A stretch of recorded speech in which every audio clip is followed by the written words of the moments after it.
kids were meant to have two parents, not one. It makes me feel so angry that, like, why me? Why me? One day it just hit me that he actually had died, and I just broke down crying because I was still in a little bit of denial, and I was thinking maybe if he went to school he would still be there playing basketball. I wasn't doing that well in school or whatever because I was like always thinking about my mom and dad and how they got divorced. People are walking around every day, 24 hours a day in grief, and most people don't know it. Our hearts are hurting, and that's really what it is. It's a gaping hole in our hearts. When you've experienced a life-changing loss in your life, you can't ignore those feelings.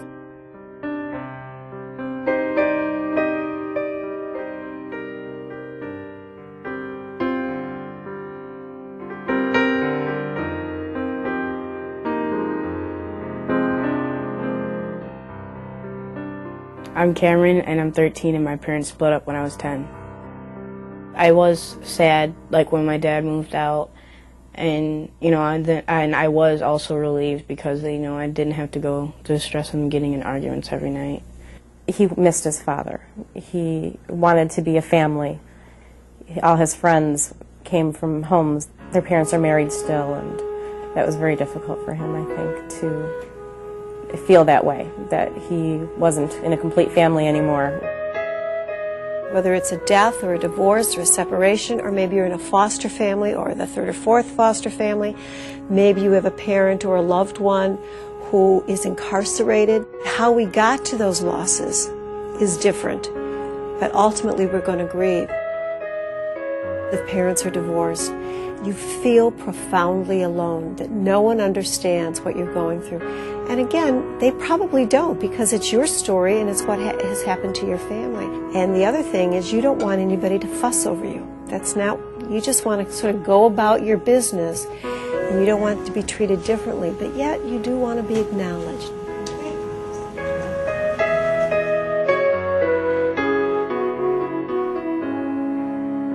My name's Kimber, I'm in 8th grade, and my friend Andy died in a fire last year. The candle was left on after New Year's Eve, and they all went to sleep. But just one candle started a huge fire. 3 people died. A friend of mine called me after winter break and told me that Andy had died, and I thought that she was kidding, and I sort of kind of played along like, oh, okay. And I was like, but you're kidding, right? She's like, no, I'm not kidding. She kept asking me over and over, this isn't true, Mom, this isn't true, how can this be happening? And then she'd change it and say, is this really true? Did this really happen, or am I dreaming this?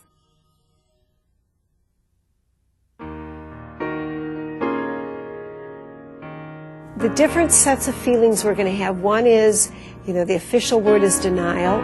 I kind of think of it as shock or numbness. We can't believe it's happened in our family. Not to my mom and dad. Maybe everybody else's family, not to my family. Hello, I am Lucas Cartwright. My dad passed away. I was 10 years old when my dad died, and he died of a very rare cancer called Merkel cell cancer. I was always thinking that he was going to get so much better. He was going to be saved. He was going to play Frisbee with me again. He was going to get on his feet. He was going to be alive. If we're fortunate, death happens when we're very old, but death also happens to brand new babies, and death happens to 7-year-olds and 15-year-olds, and people get illnesses like cancer, and tragically they die early. We don't know why that happens. We don't want it to happen. It just happens. So often kids today feel that they're supposed to be quiet about it, nobody's talking to them, so the message to the kids is, well, then I'm not supposed to talk about it. So they keep it stuffed inside, and quite frankly, many times they think, well, you know what, I'll just put it away, I'll keep busy, I'll do other things, I'll just ignore it. But in fact, when you've experienced a life-changing loss in your life, you can't ignore those feelings. I started worrying about the financial problems. I started worrying, my dad died, so maybe my mom or my brother or my dog or, you know, someone really important to me is going to die too. I even thought something was going to have to happen to me. I'm certain Lucas is worried that what if Mom gets cancer? It's a very real fear. The chances she's going to get it are pretty minimal. She might. We don't know. And don't you think that Mom's probably worried that maybe Lucas could get cancer, and we need to talk about those worries. So those fears that we have, which all of us, when there's been this change, we have these unspoken fears. We need to put words to those fears and ask the questions.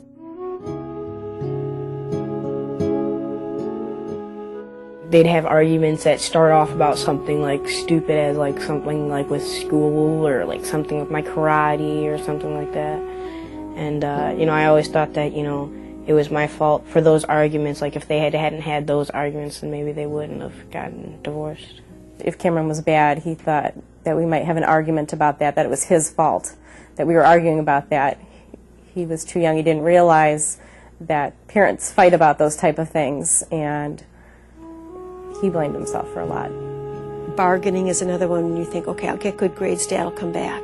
Maybe if I'm thinner, Mom will come back, or whatever it is, and it doesn't have to make any sense. It's just a very real set of emotions inside. And it's important to know there is nothing that any child or teenager can do to save a marriage from divorce or separation. You just don't have the power to do it. And there's nothing a child or any of us can do to stop death.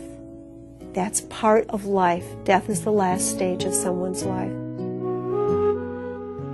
I didn't know what to say. I didn't know what to think.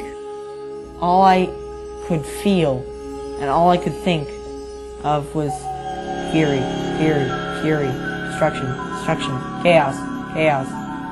When I was mad, I just broke pencils. I'd buy a whole box of pencils and then like break half the box. Another feeling is anger. This happened. And you're angry that it happened to you. Why me? Why my family? And it's important to get there, because the more you talk about, you understand it just happens in families. And there's nothing we can do about it but become better because of it.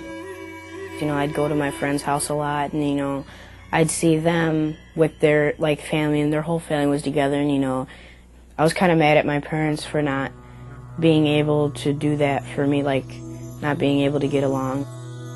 It started to show in school, you know, I'd get in trouble more because I was, like, angry about certain things.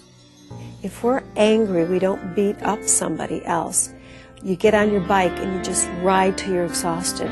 Or you get an old tennis racket and you beat up a chair in the garage. There's lots of ways to let that anger out. But to know that that anger is because you're frustrated that this has happened and you can't make sense out of it.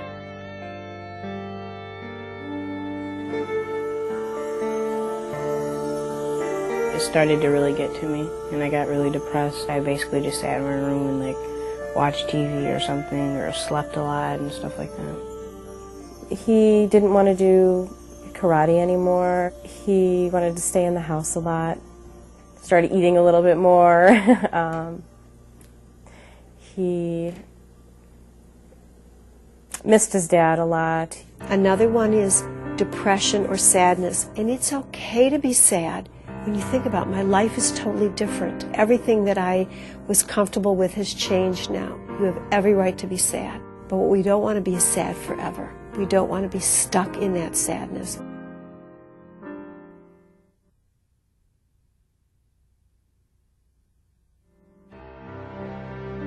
It was hard to think straight, only because my mind was often clouded by other things, such as mental images of my dad dying, and that was really kind of painful memories. And I try to get them out of my head. When I finally do, I end up, you know, in the middle of a test with 3 minutes left, and I haven't finished 2 pages of the test. So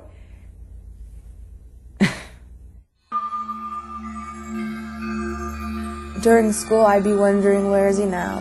What is he doing? What does he feel like? Is Is he somewhere where I'll be able to see him again? And all that energy was caught up in energy that I should have been using on my schoolwork. I didn't sleep a lot. I would literally get 0 hours of sleep. I'd go to school falling asleep in school because I couldn't sleep because I was mad or worried about whatever. Sometimes we aren't able to sleep at night. We're afraid to go to sleep at night, so we toss and turn all night. Oftentimes our appetite changes. We start to eat a lot or we stop eating. Sometimes our grades go down or we drop out of things that we loved. All of that is normal in the beginning. It's very normal to do that and to not be upset with yourself. But when we have nightmares at night rather than just toss and turn, when we become anorexic or bulimic instead of just not eating or eating a bit too much, when we are going to be expelled because we're failing all of our grades, that's when our grief is really troubled, and we have to reach out to somebody for help to get us through it, because it doesn't need to be that way. And the reason it goes to that extreme is because your pain is so great and we need to get you help.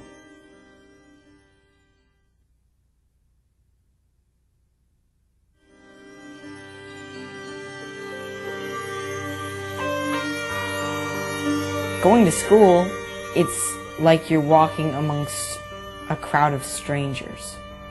If people know, they often look at you in a funny way or whisper to their friends when you pass in the hall. My friends were acting very awkward. They pretended that I wasn't there. You are different now. I mean, I'm nice, but I'm not like them. They have 2 parents. I have 1. One of the hardest things for Lucas, I think, was that this has made him eternally different. He is completely and always will be different from his friends. And I think that's been his biggest fear, is that, some way, somehow, I'm going to be scarred, I'm going to be marked, people are going to see that I am different. When there's a change in your family, you feel so weird. Everybody's looking at you. You don't fit in anywhere. After a while, people were like, "Why aren't you over it by now?" And I'd be like, "It's harder than you think." And they'd be like, "I've gone through something like that." Then I'd say, "No, you don't know what I'm going through." And that was definitely not a good thing to do, just to go back and forth bickering, and it wasn't helping the situation at all. We have to understand that grief takes a very long time to work through. People will say to you, "Oh, it's been 6 months," or "It's been a year." It takes years and years to work through it. Not knowing what to say is a big thing amongst a lot of people, and it's a very hard thing for me to go through. So I told my friends, "Hey guys, I'm still me. My experiences have changed me, but I'm still pretty much the same person." Friendships are a really powerful thing to have, especially when you have a loved one that's died. They can be sort of your shield, in a way. If one of your classmates has had parents divorce, or a parent or a sibling die, more than likely you have no idea what you're supposed to do. Do I ignore it? Do I go to the hospital? Do I go to the funeral home? What do I do? Put yourself in their shoes. Would I want my friend to come to the hospital? Would I want my friend to be at the funeral home? Would I want my friend to say, "Hey, how's it going?" More than likely you would. That's what you need to do. Don't be afraid to ask. Don't be afraid to be a friend. That's what they need. They don't need some phrase or some sentence that will take away the pain, because you know what? No sentence is going to take away the pain. What they want to know is, "I'm with you here, and I'm going to go through this with you. You won't have to be alone." That's the important thing to say.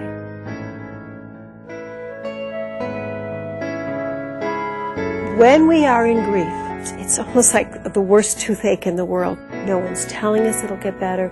We think that this pain is just going to be part of us forever. But that pain will go away. It will get better.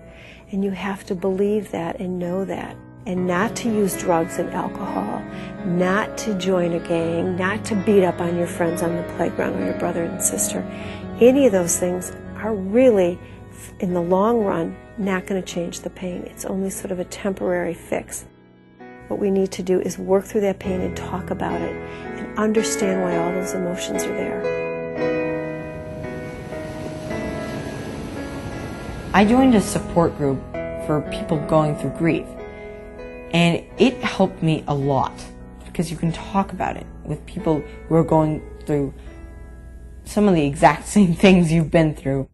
There are other people who have lost a loved one, and it just makes you feel really well. It makes you feel like $1,000,000. I started to see my school counselor like once a week, and then she had me go to a group where kids also went through losses and divorce.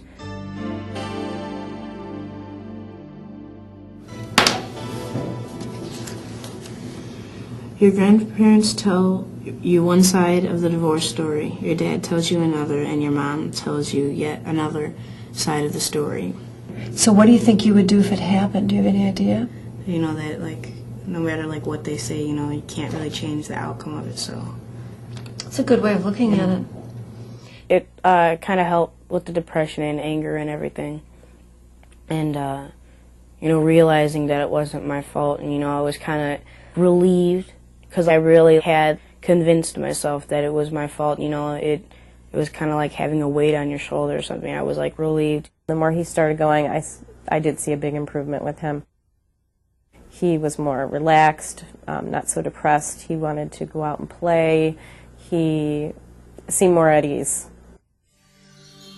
One thing that we know we all have as human beings is our feelings. And certainly a lot of those feelings we have when we've gone through a loss are pain-filled feelings, not joyful feelings. But interestingly enough, if we don't talk about the painful feelings, we will cut off all of our joyful feelings because we just leave them stuffed in there. Then you go through life never being happy. So we have to get in touch with our feelings, the joyful ones as well as the pain-filled ones. But that's part of who we are as human beings. The more we talk about it, the less it hurts. And we don't hear that message very often. We don't know. We think, oh, if I talk about it, it's going to hurt more. But in fact, it makes it become less and less.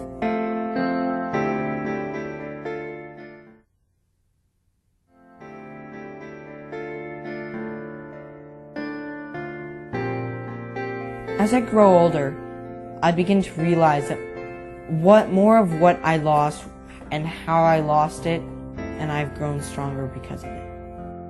Really, the last emotion of grief would be acceptance. And that says, this happened to me, this happened to my family, this happened to someone I care about, and I'm going to be better because of it. It's not going to ruin who I am.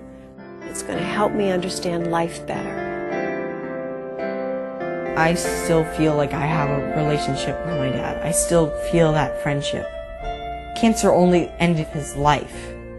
It didn't end his friendship with me. Andy was a special boy that will live on forever and ever in my heart and in the hearts of many. I miss you a lot, but my heart is at peace knowing that you are safe in heaven, being the star on the basketball court. Love always and forever, Kimber Lindsay. When I think about Andy now, I'm just very thankful for the time that I spent with him and maybe making an impact on his life somehow with helping with his problems. Now I just, you know, understand that it's not my fault. It does happen to people. You know, it's just something that just happens in life. Cameron's learned how to cope with things, how to deal with his anger. He knows that his feelings are okay, that it's okay to feel what he's feeling and that he can talk to people about it. And other people have gone through similar things that he's gone through, and he knows how to deal with it now.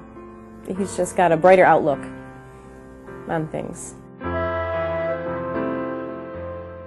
It's not in anybody's best interest to suffer in silence. It doesn't make you a better person or a strong person.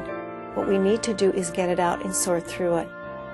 It is work. It's a lot of work to go through it.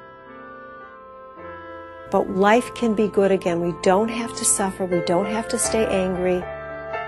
We don't have to stay sad. But we need adults that we trust to guide us to see that life is exciting again.